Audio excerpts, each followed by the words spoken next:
지난 대선 기간 광주의 최대 이슈였던 복합 쇼핑몰 건립 추진이 본격화되고 있습니다. 현대백화점 그룹에 이어 신세계그룹까지 복합 쇼핑몰 건립에 뛰어들었는데요. 롯데그룹도 조만간 청사진을 내놓을 것으로 보이는데 취재 기자 연결해서 자세한 이야기 들어보도록 하겠습니다. 김경인 기자 나와주시죠. 네, 광주시청입니다. 인구 143만여 명의 광주에서 복합 쇼핑몰이 갑자기 이슈로 떠오른 건 대통령 선거 기간인 지난 2월입니다.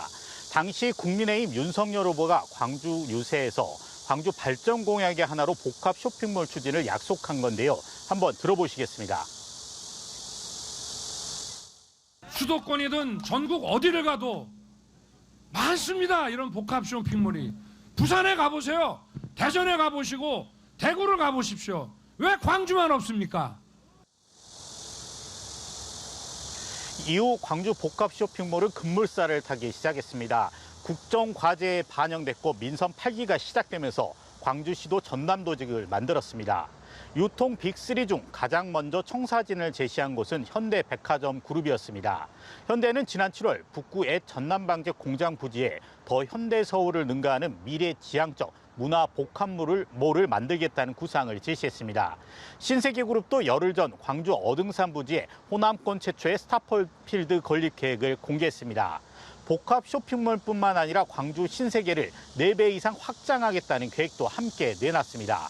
롯데그룹도 조만간 복합 쇼핑몰 입지 등 구체적인 계획을 밝힐 것으로 보입니다.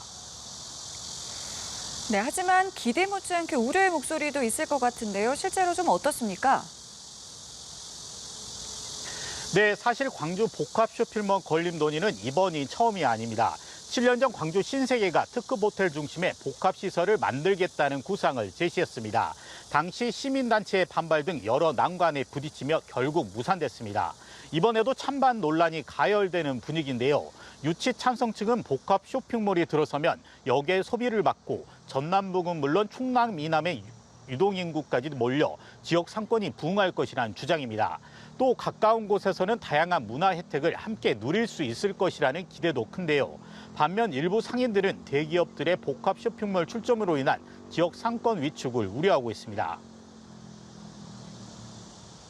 복합 쇼핑몰 사업은 광주 상인의 실질적 피해를 최소화하고 시민의 공익을 최대화하는 방향으로 가야 한다. 이런 가운데 광주시는 국가 지원형 복합 쇼핑몰 태스크포스를 중심으로 구상안을 만들고 있습니다. 이르면 다음 달 중순 광주시가 생각하는 구상을 내놓을 것으로 보입니다. 복합 쇼핑몰이 광주의 경제에 어떤 활력을 불어넣고 또 지역 발전에 기여하고 시민들의 편의성을 높이는 그런 데 중요한 과제라고 생각하고 있고요.